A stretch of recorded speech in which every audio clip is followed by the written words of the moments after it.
Hey guys, it's Oscar. Thanks again for joining me. Today I wanted to talk about something that's in the news a lot recently, which is Odell Beckham Jr. Is he going to get traded? Is he going to the Minnesota Vikings? Is he going to stay with the Browns? As most of us know, when a player gets traded, it affects their card value usually pretty significantly. It can be very positive. It can also be very negative. So let's take a quick look at Odell Beckham Jr. and let's talk about should I buy? Should I sell? We'll get into that. So very briefly, Odell Beckham Jr. was drafted by the New York Giants with the 12th pick in the 2014 draft. He was actually the third receiver taken in that draft, which is historically one of the best drafts ever as far as wide receivers are concerned. He was drafted behind Sammy Watkins and Mike Evans, and again, he was the third receiver taken. So he didn't necessarily have that high of expectations or that much hype until later in the year. I believe it was a Sunday night game against the Dallas Cowboys, and he made the catch. Do you remember that? Behind the back, one hand for a touchdown late in the game. So he kind of burst on the scene, and basically from that moment on, he was a superstar. So, moving forward into his second and third year, he was very consistent, and with the exception of a couple of minor injuries, he had three exceptional years with the Giants, over 1,000 yards, well over, very productive. But by the second and third year, there were signs that there's issues with him as far as off the field issues, and then of course on the field issues as well. I'm sure most of us remember the time that Odell Beckham Jr. got into a fight with a net. There was also that time that he got suspended for a game for what many would consider to be a cheap shot on Josh Norman. Then, of course, there's one of my favorites, which is the first playoff game that he was ever going to appear in. He was spotted on a boat trip with a bunch of other teammates with topless pictures and so on. I'm sure you guys recall that. And then once he got into Cleveland, the reports kind of still kept coming. And the first one that I heard that I thought was kind of an issue was Baker Mayfield made a couple of public comments where he felt like if he didn't get Odell Beckham the ball early, that it was kind of an issue and that he would get frustrated. So he didn't necessarily word it that way, but if you read into the comments. And then to me, this is the absolute worst. Being a loyal person, or I try to be, I think that the fact that there were reports that he was against the Cardinals and against the Steelers, basically yelling to the coaches and other teammates on the Cardinals and on the Steelers that, hey, come get me, basically saying, come trade for me because he didn't want to be in Cleveland. Whether you are on a team you don't want to be at or at a job you don't want to be at, we all go through those challenges in life. You don't verbalize it, you don't make it public, you just do what you can, you do the best you can, and you get out of the situation when you can. So I thought that was a really low blow.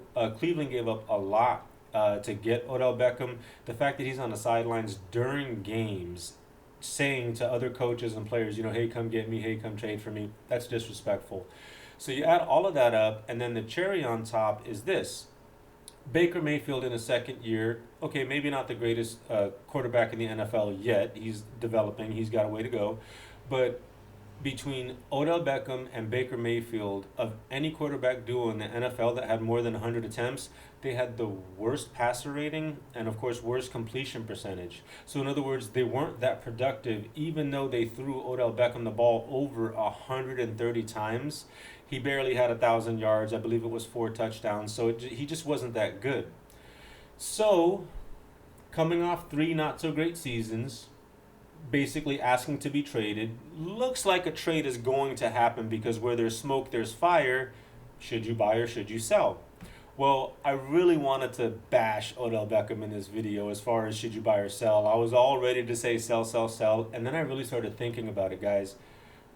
He was a superstar his first 3 years in the league. He had basically a track to become a Hall of Fame receiver. He was absolutely amazing, maybe the number 1 or 2 receiver as far as people investing in his cards and that type of thing. That happened for about 1 or 2 or 3 years, let's call it, right?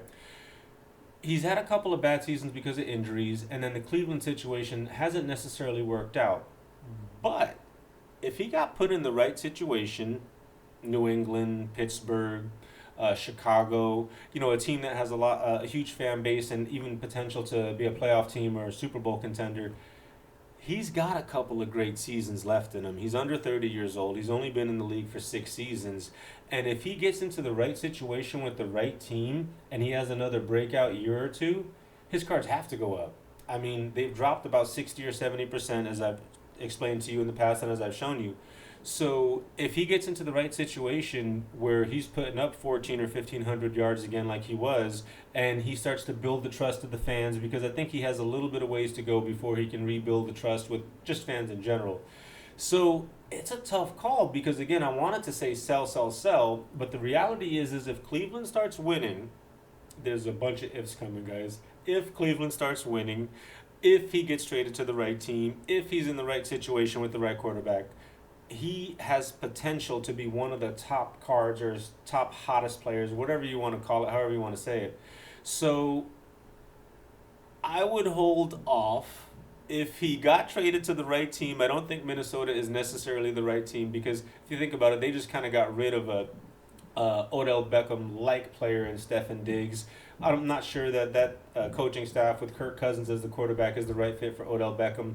Maybe a more established quarterback, somebody who has a little bit more history. Maybe the Cowboys, Dak Prescott, they need a receiver, something like that. Odell Beckham to the Cowboys would be insane. So there's a couple of situations where, you know what, his cards could go up. They could go up pretty fast. So should you buy or should you sell? Hold is what I would say right now. Thank you guys so much for watching this video. I hope you enjoyed. Do you have any Odell Beckham cards? What are you doing? Are you holding? Are you selling? Please let me know. Comment, subscribe. Stay tuned for more videos, guys. Thank you.